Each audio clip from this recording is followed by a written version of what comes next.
Hello and welcome to The Wilderness of Creativity, a platform for creatives and aspiring entrepreneurs to share their stories of survival. I'm your host, Lucy, and I'm so excited to share this creative journey with you.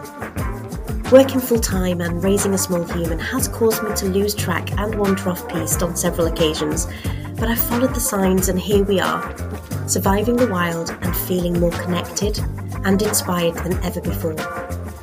Whether you're a seasoned adventurer or just starting out, I'm here to cheer you on as you navigate this journey.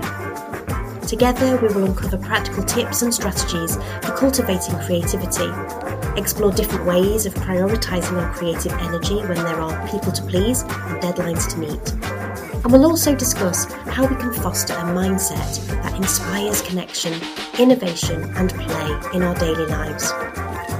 Tune in every month to hear how my guests find focus in a world that never stops buzzing and discover what it really means to take the road less travelled. Subscribe now to listen to The Wilderness of Creativity and remember to like, share and leave a review to show your support. You can also find us on Facebook and Instagram, so come and join in with our conversations. And that's it. Welcome to your next adventure.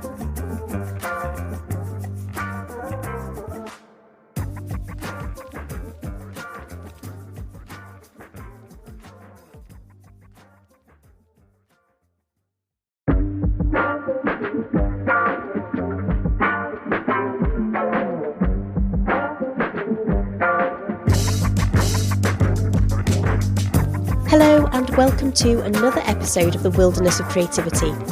Andrea Clare is a commissioned artist and a qualified further education teacher with over 20 years of experience in corporate training. As a post-menopausal woman and a dedicated mother of 3, she brings invaluable personal insights into the complexities of menopause and neurodivergence. Andrea's mission is to empower women to navigate these significant life transitions through the healing and transformative power of art. Additionally, she offers a distinctive 8-week online programme called MenoPAUSE Art, which beautifully intertwines creativity and healing. So, let's get to the episode. I guess what would be a really good thing to do to start off with is for you to explain to our listeners who you are and what MenoPAUSE Art is. My name's Andrea. I use Andrea Clare that's my artist name. I'm a mum of 3 and 3 dogs, 3 humans and 3 dogs, like a nice busy life. And I've had an interesting career. I didn't start out in art. I wasn't allowed to study art at school, although I always loved art at school. I loved art at school. I didn't really love it at school because I was told I wasn't good at school, but I loved the process and the fun of creating. And I was very lucky that my mum taught me all the useful skills like knitting and sewing and dressmaking and baking. So I qualified to be a teacher in further education. Came up to Scotland 35 years ago, went into the corporate world, and I was in IT training in the financial services industry for over 20 years. I was then made redundant, and then I did something that I'd always wanted to do, which was own a cafe. And it was a good experience, but it was exceedingly hard work. And unfortunately, my business wound down due to the recession.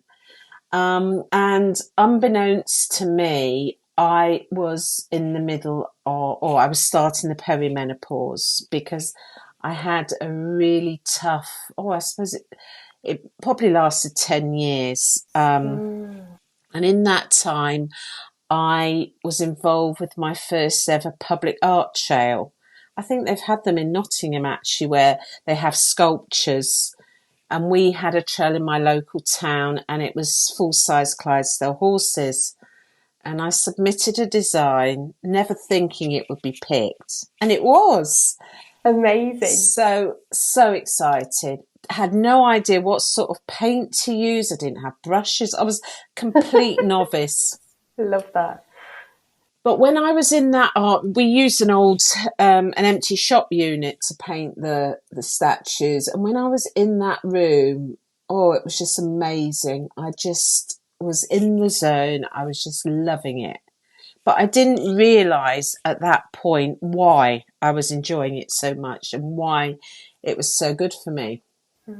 So fast forward a few years, I did 2 more trails in Scotland. I painted a lion and then I painted a full-size giraffe. And each time when I was in the art studio and there were proper artists around me, I loved it. Loved every minute of it. I've had a few personal things happen in between as well. My mum passed away, my marriage broke down, and I was having to focus on, the well-being of my kids. Yeah. But 2 years ago, towards the end of lockdown I discovered that I was good at painting pet portraits in watercolour. I'd never done it before. Somebody was doing a wee session on Instagram painting a flower in watercolour, and I thought, I think I've got some watercolours somewhere that were my mum's, although she wasn't an artist. So I painted the flower and I thought, that doesn't look too bad. And I'd always sketched our dogs in pencil over the years, but again, didn't think I was any good. I used to sketch animals from photographs. I thought, that's cheating. That's not proper art. Anyway, I painted this dog from photograph. It was a dog that was terminally ill, and I just felt I had to paint this dog, and I gave it to the lady as a gift.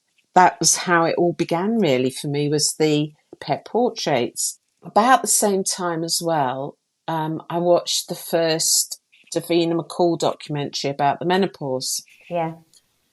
And that was a period when I was going through a really tough time. I'd been suicidal at one point. I thought I was going mad.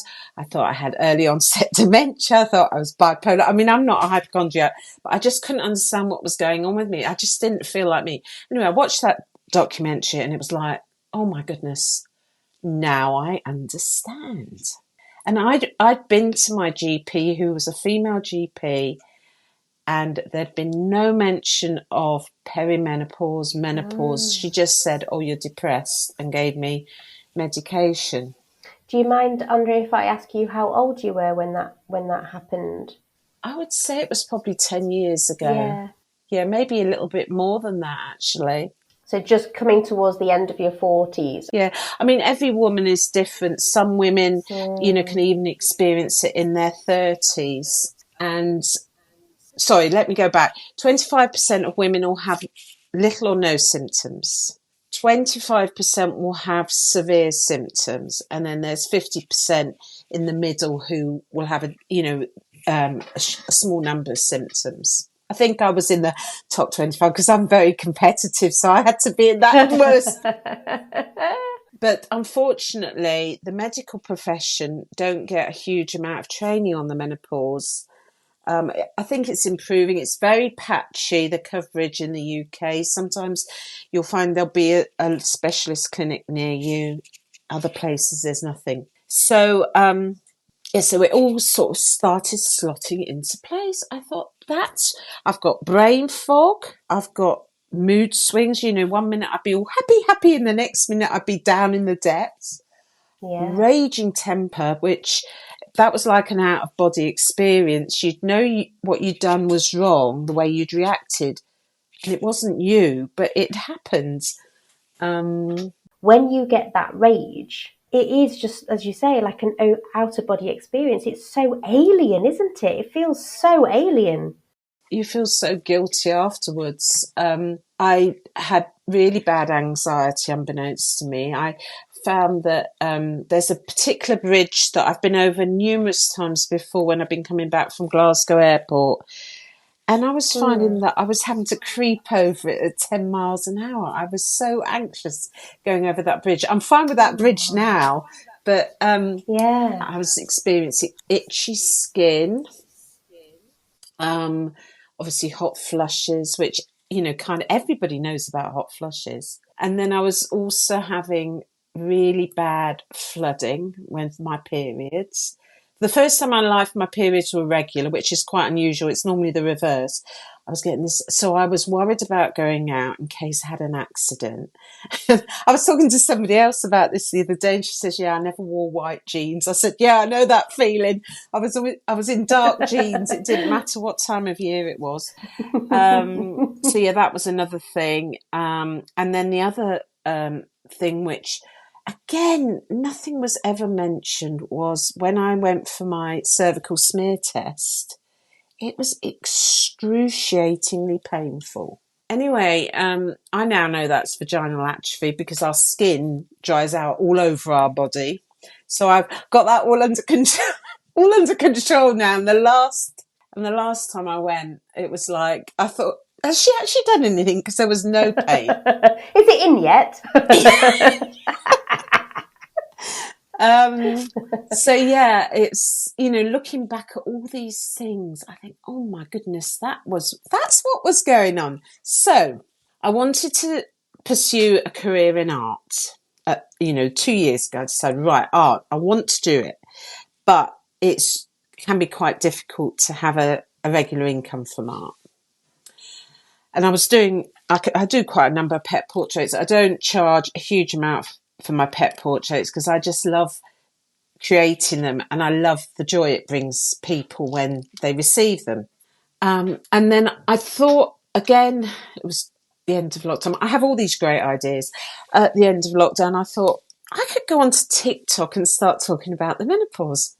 My kids are like, "Don't you dare, Mum." And then I'm thinking, nobody will want to listen to me. How wrong I was, because everybody's now talking about it on TikTok. Yep. I started working with a creative business coach, and I said, "Look, I've got these ideas. How can I bring them together?" So we came up with, I actually came up with MenoPAUSE art. So I've developed my 8-week program, which is an online program, so I can reach as wider audience as I like.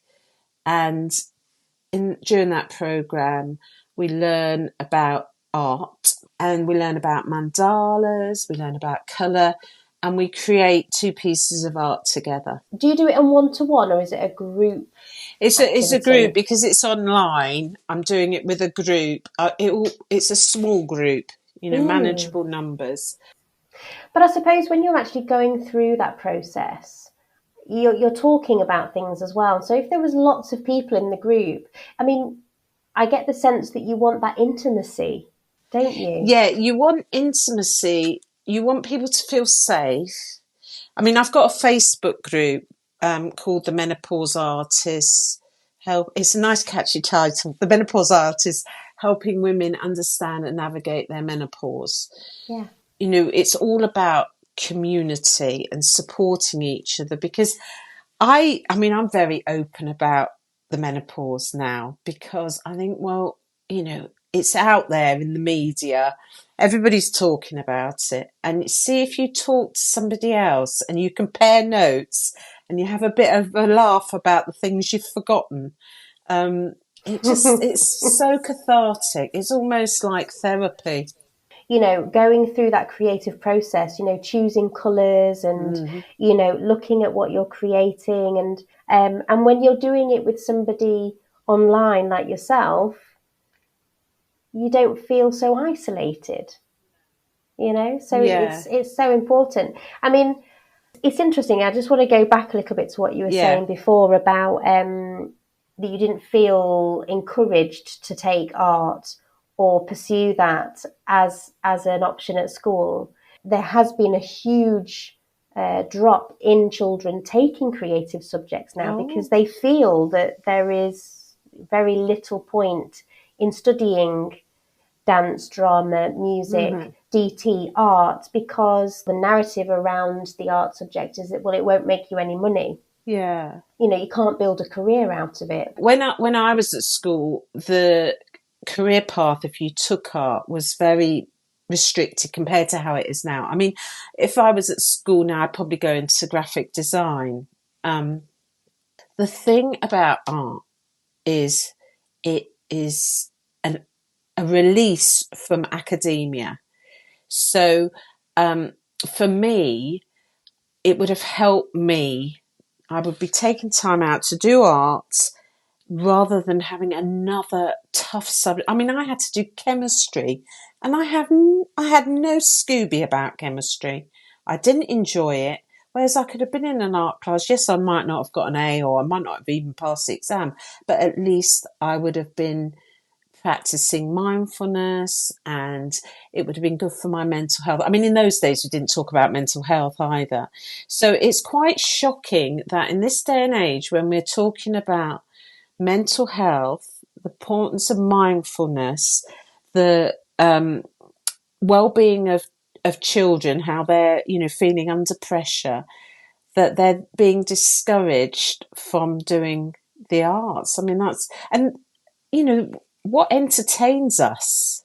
The arts. Well, it's what makes us human, I think, and the question I'm exploring and I'm trying to answer with the podcast is whether or not creativity is a luxury or if it's a necessity. Now, for me, I think it absolutely is a necessity because it allows you, when you're doing whatever you're doing in that creative flow, Mm-hmm. you are processing so much, and it's not necessarily just creativity within the arts. I think there's creativity in the way that we parent, and we're creative in our relationships and in the way that we prepare our food. Like there's creativity in all aspects of our lives. You talked about redundancy. I myself have experienced redundancy, and I know a lot of people have.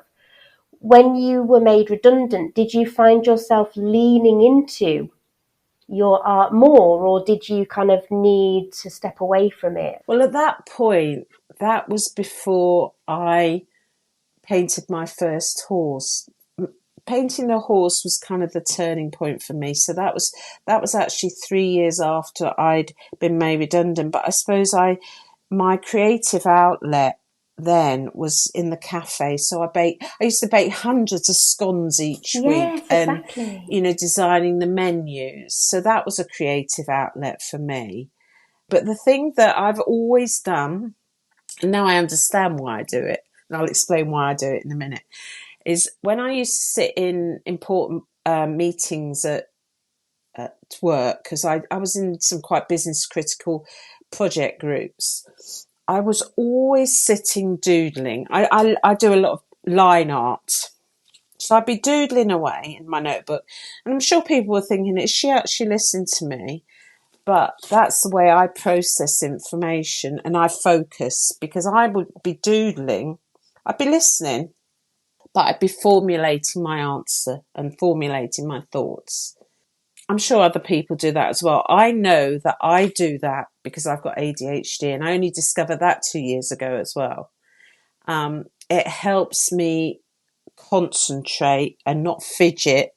Yeah. You see, I'm very, very, I use my hands a lot, which isn't a bad thing. But yeah, so I've always done that. And I find that is very, very relaxing in what could be a stressful situation.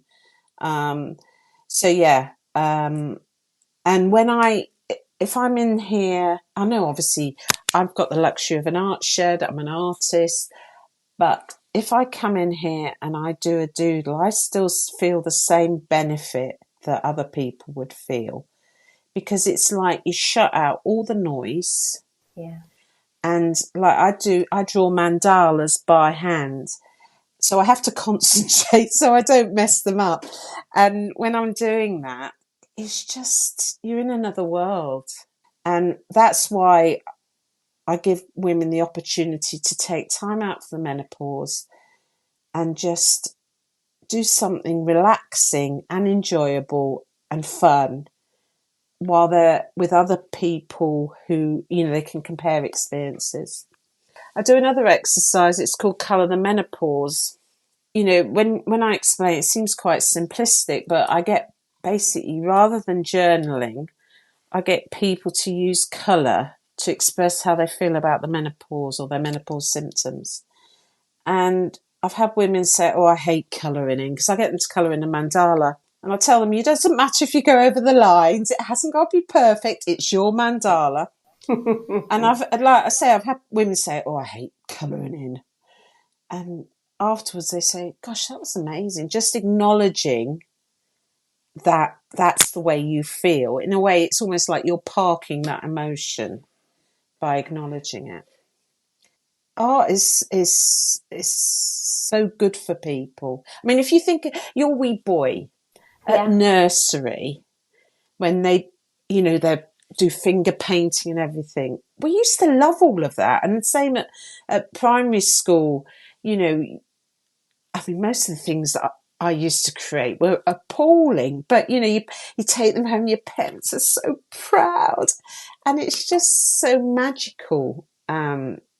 Just doing that. It's very tactile as well. And the other thing as well that is creative, the things that I said that my mum taught me to do, we moved away from all of those things when I was, I suppose I was lucky because my mum was a bit older, but people that were my age, they didn't get to learn all those skills. And it wasn't sort of fashionable. Well, now it's coming back into fashion because we've got all these TV programs about it. But those things... Even Tom Daly's knitting.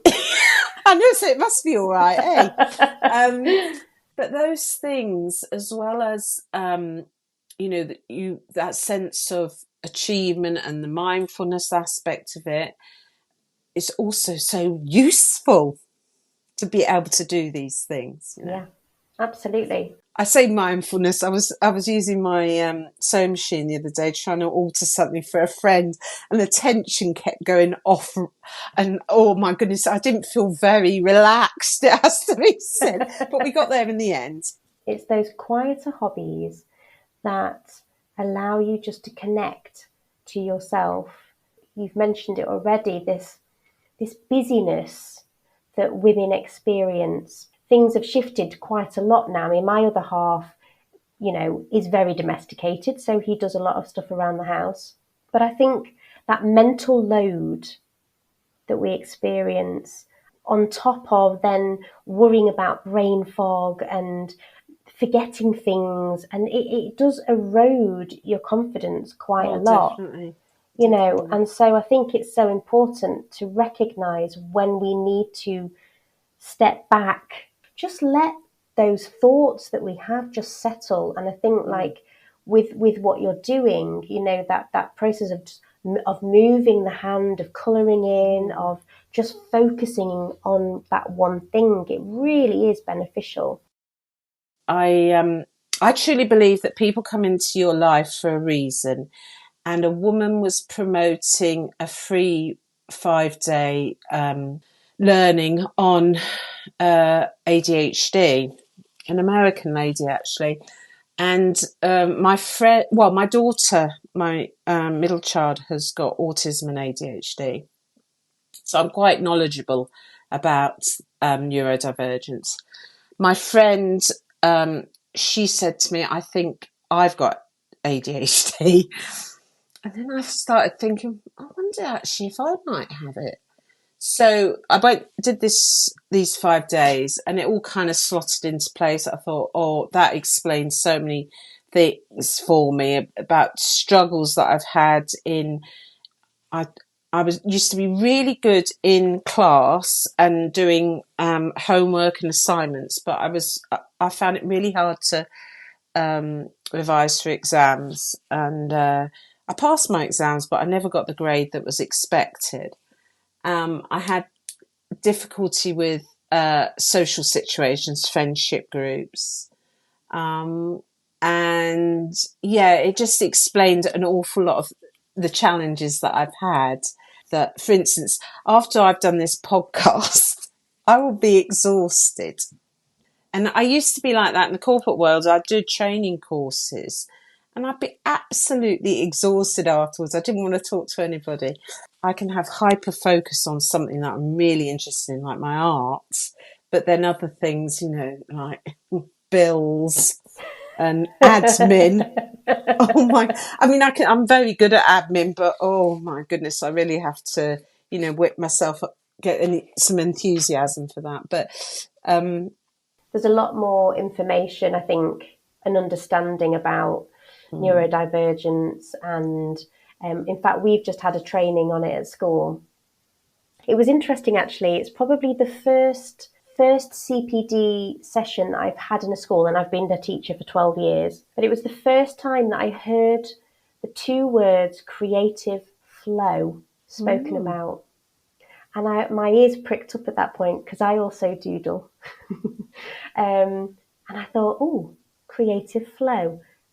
That's what we need to focus on when we're talking about supporting our children and young people who have, this ability to see the world in so many different ways. I mean, I sense from you that you're an ideas person, so you have perceptive.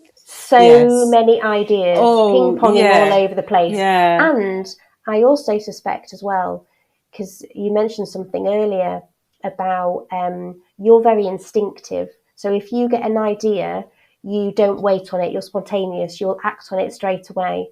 And that's probably what led you to do the art trails, because you do and then think later, I think. I've done that I I naively signed up for a half marathon when I turned 50. I'd never run a half. I've done a 10K. Well, I signed up for a 10K when I was in my early 40s, that was right. And then, and I'd always been a sprinter at school. I hated long distance running, hated cross country. So anyway, so I did the 10K, and then, so I did a half marathon when I turned 50. And the thing that I was doing this year, I said, right, because I turned 60 next year, I said, right, I'm going to do 6 10Ks this year before I turn 60. Well, unfortunately, injury has stopped that. But trust me, I've had lots of other ideas since. I love my spontaneity. Because I'm very positive. I'm an eternal optimist. I don't see the downside of things, but it can get you into bother as well. But it really can. It really can. I'm with you on that. Because then because you rock up and you think, bloody hell, what have I got myself into now? And you're having to kind of backpedal. But I think that's part and parcel of that creative spark and, following that instinct. I'm fascinated to know how your involvement with Beyond the Ordinary came about. The person that came up with the idea for it, Mandy Nicholson, was my business coach. She was the lady that I was working with. And I'd come to the end of my year of working with her. And then she said that she was doing this book because she'd previously spoken about how there was a link or a correlation between creativity and neurodivergence, because a lot of creative people are neurodivergent. So she decided that she was going to write this book, and she was looking for creatives, or women, should I say, who were creative and neurodivergent to write chapters. And as soon as she said it, I thought, I've got to do it, because I've always known that I've got a book to write, and I am going to write a book. I've started writing a book, one of my other ideas. My chapter just spilled forth. It wasn't difficult to write. It's called Gifted, and it's all about a bit of what we've spoken about, actually. How I've gone from, being creative to being non-creative to finally, at the age of 57, realising what I want to do when I've grown up. Oh, I love that. Yeah, so I'm really pleased to be involved with the book. I think it's going to be an excellent read. I'm looking forward to reading Mandy's part, but because hers is going to be a bit more theoretical. But I'm also looking forward to reading the other ladies' stories as well. I'm going to be meeting some of them when we launch the book in October, because there's an event in Bolton that we're all going along to. but yeah, it's really exciting. And is the event in Bolton a public event? Can anyone go? Or is it just for you guys? It's actually an event that another female business owner is running. It's called the Social Impact Live. So it's an event you have to pay, get a ticket for, but any women are welcome to the event. But Mandy is the keynote speaker at the event, so we're going to be there, and I believe we're going to get to read our stories in the evening, potentially, which will be amazing. That'll be amazing. And we're all looking at outlets locally where we can, promote the book. And yeah, I'm really looking forward to seeing it, because I think it's going to be very powerful, the message in the book, and it's going to be quite groundbreaking, I think. And I think it'll be useful for the teaching profession, and for people dealing with their own neurodivergence, but the neurodivergence of others. Because what you were saying there about the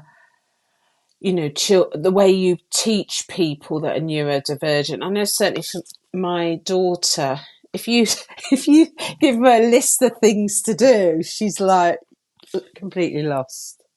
So it's step by step. And for me as well, I was always the child that it took me longer to get concepts. But once I had it, I was really on the ball with it, and I'm also very visual. I like, rather than words, I like to do a little diagram to explain it. You're actually giving your clients a way in. That's it. And I think that's so important. And I stress to people, look, you don't have to be good at art. That's not the point. The objective is for you to take some time out for you, and you will be proud of whatever you create, because you will have done something that you've never done before. And it is. I love it. I love being able to help women, and I say the important thing as well is to empower women with information, so that if they do go down the medical route, they can go in and they're informed. I also make them aware of, alternative therapies, lifestyle changes, and then, the importance of self-love activities like art.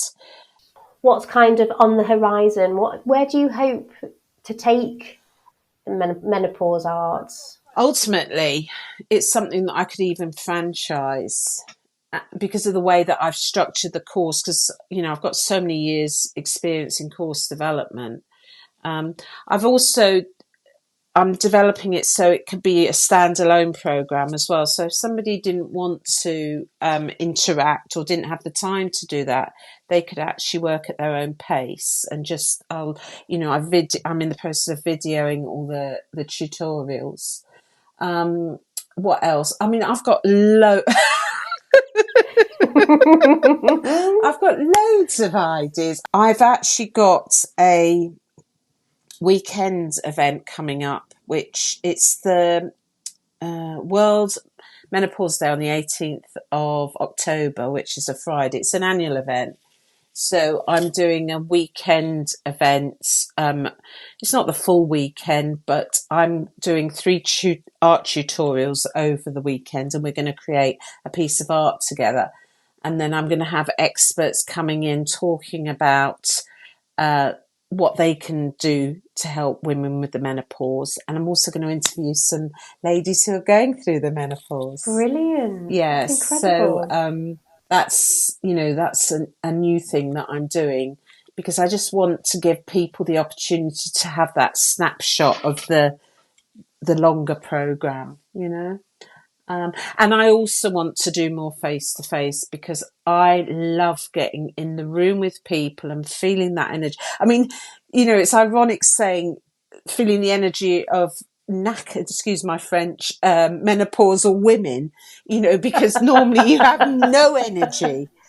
But it's interesting when you get in a group and you're talking about your experiences, suddenly you are energized, I think it's beautiful. I really, really do think it's beautiful when people come together. I'm the same, I love people. So is that going to be an online event, did you say, or is it going to be an in-person? No, it's going to be an online event. It starts after work on a Friday. The piece of art that we're doing, we need to do it over 3 days. And then we're going to have, there's going to be more sessions on the Saturday, and then on the Sunday we just finish off in the morning. But everything will be recorded, so if people can't attend in live, they will be able to access the session. So I'm really looking forward to that. I've got some great people that I'm going to be collaborating with, and they're not just in Scotland, they're all over the UK, women who are working in different ways to support menopausal women. So yeah, I'm looking forward to doing it, and I may have 2 spaces to work with me in the art shed. I'm just formulating that idea at the moment. This is it, things just, happen and unravel as you're going through the day, doesn't it? So, it's exciting. Sounds like you've got loads on. Somebody said something to me the other day which made me laugh, because I thought, yeah, that's me. I think they called themselves a multi-passionate person. I just love that. Why limit ourselves to just one avenue, one road, when you can go down all of the roads and figure out how you're going to meet in the middle? All the roads, and get lost and then come back. No, I am definitely multi-passionate, and I love learning new things. And, I'm definitely not ready for retirement or, stopping. I just love, I love what I'm doing. For the first time in my life, I can genuinely say I'm in love with what I'm doing, and, I've enjoyed everything I've done up to this point, but this is where I'm meant to be, and there's been twists and turns along the way, but, I've got so much life experience behind me. I really want to help other people and share, my knowledge, and that's my mission.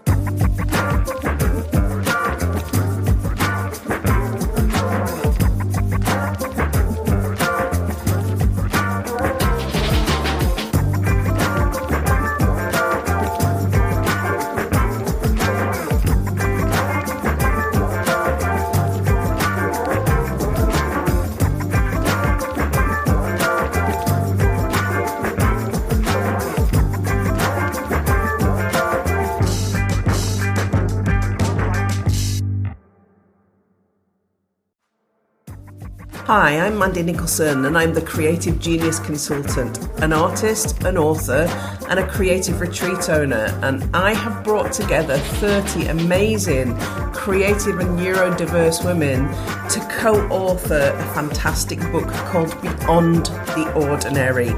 You can find the link to book your pre-order now or get on the wait list on mandynicholson.co.uk.